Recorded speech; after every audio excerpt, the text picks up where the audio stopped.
여러분 머릿속에 하나님 하면은 어떤 이미지가 떠오르시나요? 여러분이 생각하는 하나님에 대한 이미지. 혹자는 말하기를 자기가 경험한 아버지의 이미지가 하나님을 생각할 때 이게 반영되는 경우들이 있다라고 말하더라고요. 예를 들어서 아버지가 엄격한 분이시다. 그러면은 하나님을 엄격한 분으로 생각하는 그런 경우들이 있고, 하나님을 따뜻한 분이시다 생각하면은 그렇게 따뜻한 분으로 생각하는 경우도 있죠. 대부분 기도 시간에 하나님을 이렇게 언급하는 그 수식어들을 보면은 저 같은 경우는 참 좋으신 하나님이 이렇게 익숙해요. 또 어떤 분은 은혜로우신 하나님, 또 어떤 분은 사랑이 많으신 하나님, 그렇죠? 어떤 하나님 여러분 알고 계십니까? 어떤 하나님을 떠올리고 계십니까?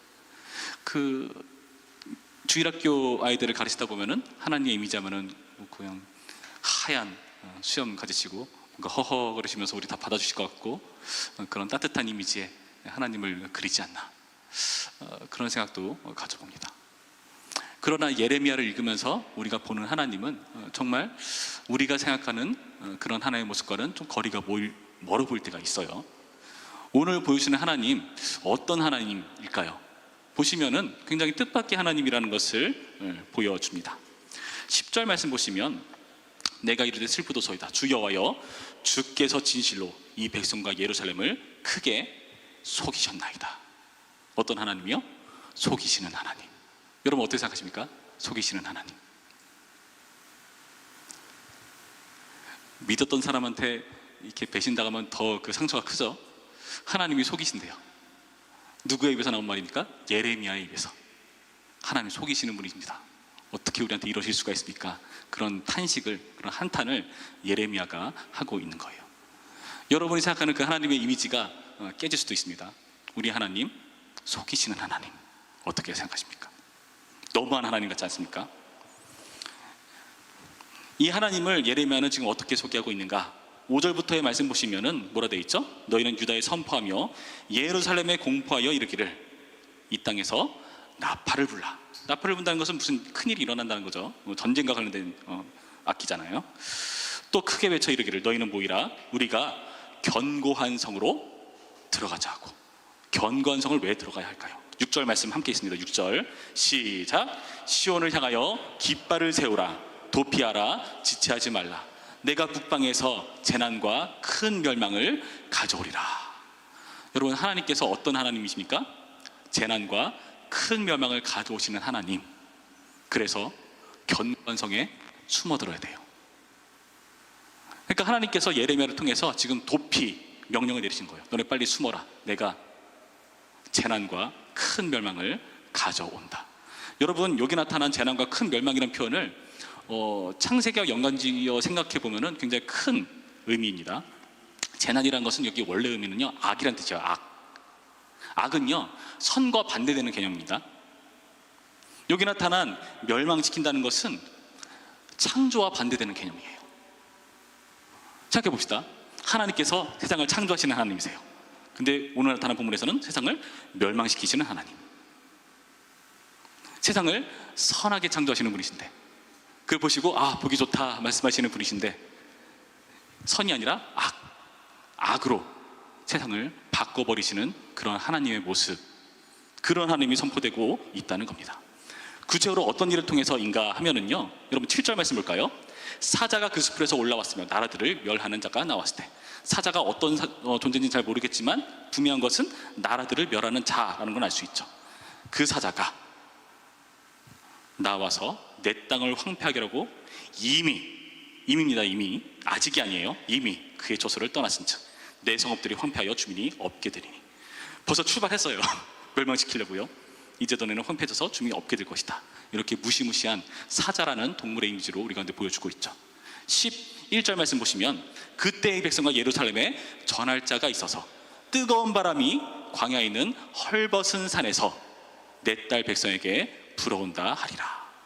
이는 기절하기 위함도 아니요 정결하게 하려 함도 아니며 이보다 더 강한 바람이 나를 위하여 오리니 이제 내가 그들에게 심판을 행할 것이라. 이제 이 심판을 행하시는 뜨거운 바람으로 온다. 이 바람과 사자는 이 심판을 이루는 주체이죠. 그런데요, 이 사자와 바람을 동원하시지만은 나중에 구체적으로 예레미야를 읽어나가다 보면은 이게 나중에 바벨론이라는 것이 서서히 드러날 겁니다. 여기서는 이 정도만 얘기하고 있지만요. 그런데 그런 존재들을 세워서 쓰시는 하나님은 어떤 분이신가? 지금 보시면요, 이 심판의 주체로 하나님이 계속해서 등장하고 계시다는 거예요. 여러분, 이게 충격적인 표현입니다. 봅시다. 지금 보시면은 8절 말씀에 이로 말미암아 너희는 굵은 배를 두르고 애곡하라. 이는 여호와의 맹인언노가 아직 너희에게서 돌이키지 아니하였음이라. 하나님께서 이 노를 바라시는 분, 이끌어 가시는 분으로 언급되고 있죠. 아까 읽었던 12절 말씀에 뭐로 되어 있죠? 내가 그들에게 심판을 행할 것이다. 심판의 주체가 바로 하나님이라는 겁니다. 여러분, 저는 오늘 여러분에게 이 심판의 하나님을 소개합니다. 할렐루야가 안 나오고 아멘도 안 나오고 뭡니까? 그런 생각이 드실 거예요. 그 당시도 이런 반응이었어요. 그 당시도 이런 반응이었습니다. 볼까요? 9절 말씀 보시면 그 당시 이스라엘의 지도자들의 반응을 보여줍니다. 어떻게 반응합니까? 9절 말씀, 여호와의 말씀이니라. 그날에 왕과 지도자들은 낙심할 것이며 제사장들은 놀랄 것이며 선지자들은 깜짝 놀라리라. 다 놀란대요. 이스라엘의 지도자들이 다 놀란다. 그러니까 부천평교회 저 같은 사람들이 놀라는 겁니다. 여러분, 지금 놀란다는 것은 이 사람들이 진짜 예상 못했다는 거예요. 이 사람들이 그냥 거짓말하는 차원이 아니라, 그동안 하나님 위해서 거짓 메시지 했던 게 아니라, 이 사람들은 진짜 자기들한테 잘해주고 축복을 밀어주고 약속을 지키시고 신실한 하나님을 믿었던 사람들이라는 거예요. 그러니까 그 뜻밖의 반응에 이런 놀라는 반응을 나타내고 있는 거죠. 여러분, 우리는 어떻습니까? 여러분이 생각하는 하나님 어떠십니까? 여러분, 우리가 안일하게 생각했을 때 혹여나 이 하나님으로부터 놀랄 수 있습니다. 예레미야도 그랬어요. 하나님, 당신을 속이시는 분이십니다. 어떻게 우리한테 이럴 수가 있습니까? 왜 이런 일이 벌어지고 있는 겁니까? 이들은요, 그 당시 하나님에 대한 이해가 그 시대 상황에 걸맞게 이루어졌기 때문입니다. 그 당시에는 다들 잘 나갔어요. 괜찮았어요. 아직 바벨론이 이렇게 나타나지도 않는 때였어요. 두드러지도 않는 때였어요. 나라도 괜찮게 잘 굴러가고 있었고요. 큰 문제도 없었고요.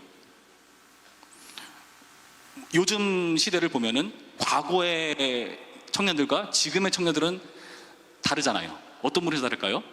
뭐 과거에는 당연히 못 살고 힘들었으니까 잘 먹고 잘 사는 게 우선순위가 됩니다. 그 당시에는 그랬어요. 그러나 그것이 채워지니까 지금 청년들은 그거를 기대하지는 않잖아요. 사실은요. 그보다 더 근본적인 것을 고민하잖아요. 무엇이 행복인가? 무엇이 잘 사는 것인가? 그러니까 그 시대관이 다르기 때문에 여러분 추구하는 방향성이 다를 수밖에 없습니다. 그런데 그러한 우리의 이해 속에서 여러분, 하나님을 어떻게 생각하십니까? 내 인생 잘 되게 해주시는 하나님? 그래도 일주일에 한 번은 그래도 교회 출석은 해야지. 안 그러면 이제 찝찝하잖아. 아직도 엄마 아빠 때문에 나오신 분은 없죠? 그러면 안 돼요. 여러분의 신앙을 해야죠. 하나님을 의식할 때에 왠지 그러면 안 될 것 같아서 그냥 익숙하니까 그 정도 차원에서 신앙이라면은 여러분, 오늘 말씀에서 이 하나님에 대해서 놀라워하셔야 합니다. 깜짝 놀라셔야 됩니다. 우리는 너무 하나님을 나 중심에서 긍정적으로 해석해 왔어요. 하나님은 너무하신 분 같으십니까? 아니요, 그렇지 않아요. 백성들이 너무합니다. 17절 18절 말씀, 17, 18절 우리 한 목소리로 있습니다. 17, 18 시작. 그들이 밭을 지키는 자같이 예루살렘을 애워싸나니 이는 그가 나를 거역했기 때문이니라. 여호와의 말씀이니라. 내 길과 행위가 이 일들을 부르게 하였나니 이는 내가 악함이라. 그 고통이 내 마음에까지 미치느니라. 보시면 이스라엘이 심판을 자초했다는 것을 알 수 있죠. 우상을 숭배하고요, 하나님을 거역하고요. 하나님께서는 그 모든 행동에 대해서 악하다라고 표현하십니다. 네가 악하게 구니까 나도 악하게 굴겠다라고 말씀하시는 하나님이시라는 거죠. 그러나 그 당시 시대는요, 괜찮았어요. 나라가 먹고 살만했고요, 어디 빌붙지도 않았고요. 종교적으로 큰 문제도 없어 보였고요. 제사장들, 왕들, 그런 선지자들도 긍정적인 이 말씀만을 선포했고, 그런 분위기였다는 겁니다. 이렇게 사역을 하다 보면은 어디가 이사를 간다던가 하면은 뭔가 선물을 들고 가잖아요. 그럴 때 그 성구 새겨진 그런 액자 같은 거 선물을 많이 하죠. 보통 어떤 문구가 새겨져 있죠? 내 시작은 비약하였으나 나중은 힘이 창대하리라, 뭐 이런 말도 새겨져 있고, 그렇죠? 막 복과 관련된 내용도 들어있고 굉장히 좋은 내용들이 많죠. 여러분, 거기다가 이런 말씀 어떨까요? 주께서 진실로 이 백성과 예루살렘을 크게 속이셨나이다.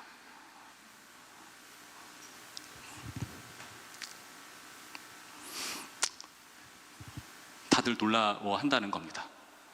여러분, 어떤 교회를 가면요, 신년마다 말씀 뽑는 걸 해요. 말씀 뽑는 거, 이게 뭐 성경적이냐 아니냐 그거를 논의할 건 아니고요. 그걸 뽑았을 때 거기다 당연히 어떤 말씀들만 넣을까요? 당연히 다 좋은 말씀만 넣겠죠, 그렇죠?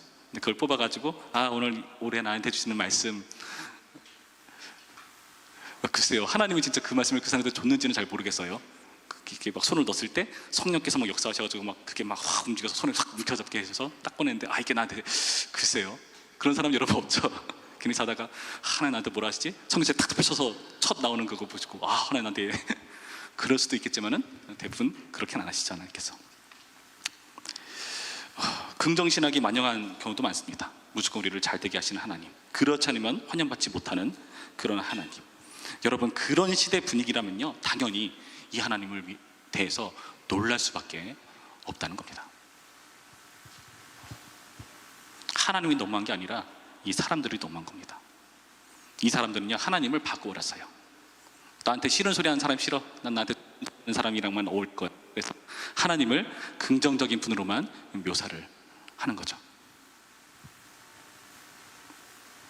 여러분, 이 속이시는 하나님을 염두에 두셔야 됩니다. 우리를 속이신 게 아니죠. 사실은 이들이 스스로 속은 거죠. 이들이 스스로 자기를 잘 대해주는 하나님만을 생각한 거죠. 여러분, 그렇지 않다면 그 모든 태도들이 우리의 삶 가운데 드러납니다. 여러분, 우리는 신앙을 가졌다고 하지만 우리 삶의 양태들을 살펴보면은 사실 하나님 말씀에 비추었을 때 과연 나의 하나님께서 원하시는 그런 신자상의 그 기준을 따진다면은 과연 너는 어느 정도 선에 그쳐 있을까? 생각해 보셨나요? 뭐 옆 사람과 비교할 게 아니라요, 여러분 스스로 여러분의 양심에 단순히 예배 빠지지 말아야지, 헌금 잘 드려야지, 예배 시간을 영과 진리로 예배해야지, 그런 찬의 논의가 아니라 여러분이 스스로를 돌아봤을 때 과연 나는 하나님의 말씀을 사랑하고 그 말씀대로 살려고 애쓰고 처절하게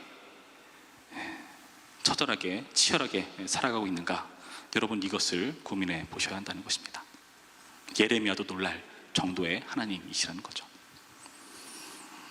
여러분, 근데 감사한 건요, 우리는 하나님을 이렇게 바꿔 버렸지만은 사실 하나님은 우리를 바꾸시기 위해서 계속해서 쉬지 않으시는 분이세요. 여러분, 그 어떤 적이 나 내일 며칠 몇 시에 쳐들어갈게 준비하고 있어 이러고 쳐들어온 사람이 있나요? 하나님께서 심판을 예고하십니다. 예고한다는 건 뭘까요? 도피 경보를 주시는 이유는 뭘까요? 너네 잘 숨어 있어라. 심판하려는 주체가 미리 피해 있어라, 도피해라, 그런 말씀을 준다는 것, 여러분 이해가 되십니까? 유월절과 비슷하죠. 유월절 당시에 그 어린 양의 피를 문에, 좌우임방 문설주에 바르는 그런 사람들은 살아남죠. 피할 길을 예비하시는 하나님이시라는 것이 여러분 굉장히 중요합니다. 여러분, 오늘 말씀을 통해서 이 하나님께서 제시하시는 피할 길을 여러분 놓치시면 안 됩니다. 다시 말해서 지금 이렇게 하는 것은 하나님께서 의도를 가지시고 이렇게 경고를 하고 계시다는 거죠. 14절 말씀에 뭐라 나옵니까? 예루살렘아, 내 마음의 악을 씻어버리라, 그리하면 구원을 얻으리라. 그 악을 씻어서 회개했을 때에 너네는 구원받을 수 있다라는 그 길을 제시하고 계세요. 그러니까 가장 안전한 도피처라는 것은 견고한 성이 아니라 회개라는 것입니다. 예수님께서 이 땅 가운데 오셔서 뭐라 선포하셨죠? 제일 처음에 회개하라, 천국이 가까웠느니라. 여러분, 복음이 뭐죠? 복음은 우리가 흔히 얘기하기를 예수님을 전하는 것을 복음으로 여겨요. 물론 그것도 맞는 말이죠. 우리가 그렇게 통용하니까요.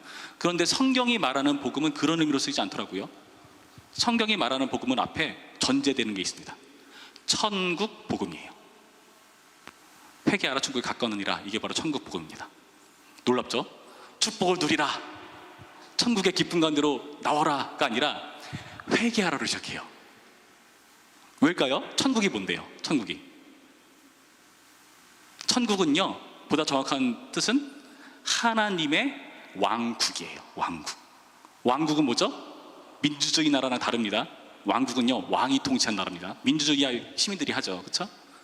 근데요, 왕국은요, 왕이 다스린 나라예요. 그 하나님께서 통치하시는 그 나라가 왔다. 그 왕국이 왔다. 회개하라. 네가 왕 되지 말고 이제 하나님 왕으로 모셔라. 이게 바로 회개라는 거예요. 예수님 오셔서 그거 선포하신 거고요. 천국 가시 직전에 또 계속 천국 복음을 전하신 게 바로 이거 전하신 겁니다. 여러분, 예수님 믿는다면요, 우리의 삶의 양태들이 변화될 수밖에 없어요. 우리의 삶이요, 주님께서 기뻐하실 뜻조차 행할 수밖에 없고요, 주님께서 악이라고 말하는 것을 여러분 싫어해야 되는 겁니다. 여러분 마음 가운데 이 정도도 죄야? 싶은 그런 것들 한번 예수님 입장에서 생각해 보세요. 여러분 스스로 압니다. 이거는 하나님 싫어하신 거다라는 걸 여러분 스스로 알아요. 그러나 회피할 길을 여러분 나름대로 찾고 있는 것 하나님과 돌아보셔야 됩니다. 예수님은요, 우리를 바꾸기 위해서 이 땅 가운데 오셨습니다. 피할 길을 주시죠. 회개가 피할 길이라고 했죠. 그러니까 가장 안전한 도피처는 예수님을 영접한 사람답게 이제는 나의 삶의 주인이 내가 아니라 예수님으로 바뀌어야 합니다. 여러분, 그게 회개예요. 예수님께서 이 땅 가운데 오셨다는 것은 이 하나님을 우리 가운데 소개하기 위해서 오신 겁니다. 십자가에 달리시죠. 여러분, 십자가 의미가 뭘까요? 예전에 어떤 분께 얘기를 들었는데요, 자녀가 너무 말을 안 들어가지고 이렇게 매를 들었대요. 근데 아무리 때려도 눈 하나 깜짝 않는 거예요. 그만큼 아주 강한 그런 자녀였습니다. 고집센 자녀. 그래서 어떻게 했을까요? 이 엄마가 그 자녀 본 앞에서 자기를 때려요. 나중에 자녀한테 들어보니까 그때 정말 자기 무서웠다. 자기 때린 건 상관없는데 그 엄마가 스스로를 때립니다. 자녀 앞에서. 내가 잘못 키워서 그래. 그러면서 자기를 때리는 엄마. 여러분, 지금 하나님께서 이 땅 가운데 사람이 되어 오셔서 십자가에 달리신다는 것은요, 여러분, 우리에 대한 하나님의 각오가 어느 정도까지인가를 여러분 부담으로 느끼셔야 한다는 겁니다. 자기를 때리는 부모를 보시기 바랍니다. 십자가에 달리신 예수님을 보시기 바랍니다. 스스로를 심판하시는 하나님을 보시기 바랍니다. 하나님을 바꾸려 드는 그런 우리를 향해서 우리를 바꾸시기 위해 이 땅 가운데 오신 예수님을 여러분 잊지 않으셨으면 좋겠습니다.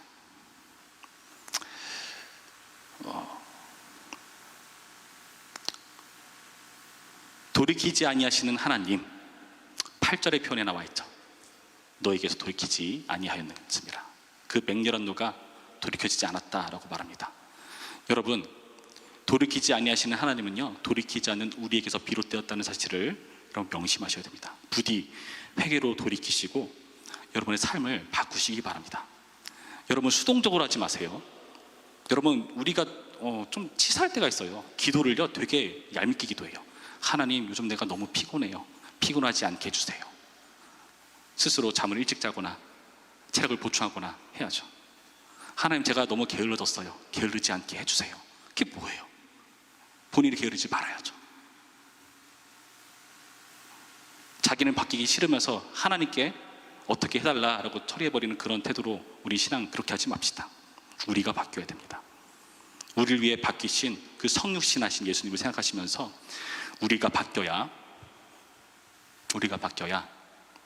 하나님도 바꾸십니다.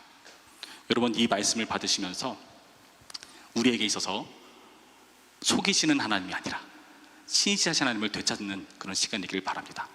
하나님께서요, 그분께서 일하시죠. 역사하시죠. 은혜를 베푸시죠. 당연해요. 하나님의 성품이 그렇습니다. 우리를 사랑하세요. 그러나 섣불리 그런 하나님을 꺼내지 마시고요, 그 하나님을 우리 가운데 내세우기 이전에 우리 가운데 하나님께서 어떤 일들을 계획하시고 이루시고 치러내셨는지를 여러분 간과하시면 안 돼요. 십자가를 빼버리시면 안 돼요. 십자가는요, 사랑의 십자가 맞죠? 공의의 십자가로 놓치지 마세요. 십자가는요, 죄의 값이라는 것을 놓치지 말으셔야 됩니다. 그렇지 않으면요, 달릴 필요도 없죠. 올 필요도 없죠. 용서해 줄게, 앞으로 그러지 마, 난 널 사랑하니까. 이게 바로 나의 사랑이야. 하나님 그렇게 사랑하지 않으신다고 합니다. 자기를 때리시면서 우리 가운데 요구하십니다. 어떤 요구요? 바뀌어라, 회개하라, 천국이 가까이 왔느니라. 여러분, 최진석 씨라는 그 철학자분이 계신데요, 그분이 한 말 중에 되게 의미심장한 말이 있어요. 그분이 한 말 중에 강하다는 게 뭔가, 이렇게 그 사람은 설명하셨어요. 또 되게 의미심장했습니다. 강한 것은 외적인 영향력, 그리고 내적으로는 통제력. 영역 발휘하고 싶으십니까? 스스로도 못 바꾸는데 어떻게 영역을 발휘할 수 있겠어요? 내적인 통제력을 여러분 되찾으세요. 우리 할 수 있습니다. 왜요? 우리 안에 보혜사께서 우리 마음 가운데 양심을 계속 건드리시고, 이건 좀 아니지 않나? 이거는 좀 하나님 싫어하시는 거 아닐까 하는 그런 고민들을 자연스럽게 하게 만드시거든요. 할 수 있습니다. 근데 내가 그것을 외면해 버린다면요, 여러분 화인 맞은 양심이 돼버려서요, 하나님께서 어떻게 하시죠? 우리 가운데 진노하시고 심판을 하시는데, 그 심판은 뭐냐? 충격적에도 그 심판은요, 내버려 두신 겁니다. 내버려 두면 어떤 일이 발생할까요? 점점 더 여러분은 그 악이 심각해질 거예요. 별일 안 일어나잖아 뭐. 아니요, 그 자체가 심판이라니까요. 여러분 가운데 하나님의 음성이 안 들리고 하나님의 뜻도 뭔지 모르겠고 마음 가운데 아무런 책임도 없고 괜찮다? 남들 다 이렇게 하니까 심각한 겁니다. 여러분, 다시 한번 생각해 보세요. 하나님, 내가 지금 주님의 마음을 못 느낍니다. 내 마음이 굳어졌습니다. 성령 다시 은혜를 베푸셔서 하나님을 보게 하시고 회개할 수 있도록 인도하여 주시옵소서. 우리는 멸망하고 악한 하나님이 아닌 창조하시고 선한 하나님을 기대합니다. 그 하나님 볼 수 있도록, 내가 먼저 변화될 수 있도록 인도하여 주시옵소서. 이런 고백을 하는 오늘의 말씀의 길을 주님의 이름으로 축원합니다. 기도하겠습니다.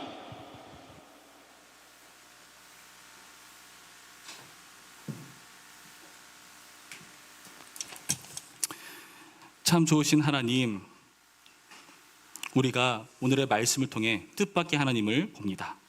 주님, 우리는 뜻밖의 하나님이라고 말할 만큼 하나님에 대한 왜곡된 시선들을 가지고 있습니다. 하나님을 사랑의 하나님으로 여기지만 공의의 하나님인 것은 놓칩니다. 십자가 그 사랑과 공의 모두를 만족시키는 치열한 자리였다는 것을 우리는 외면합니다. 주여, 오늘 말씀을 통해서 우리에게 진정으로 주시고자 하시는 피난처, 회개의 길, 그 예수 그리스도의 십자가의 길을 알려주시옵시고 천국 복음을 받아들인 자답게 회개할 수 있도록, 하나님을 우리의 주인으로 모실 수 있도록 도우셔서 우리 삶 가운데 우리가 능동적으로 적극적으로 나의 의지를 동원해서 나의 지정의를 사용하여서 하나님께로 돌이키는 회개를 이뤄낼 수 있도록 주여 힘쓰겠습니다. 성령께서 우리 가운데 함께 하시고 도와주시옵소서. 감사드리며 예수님의 이름으로 기도했습니다. 아멘.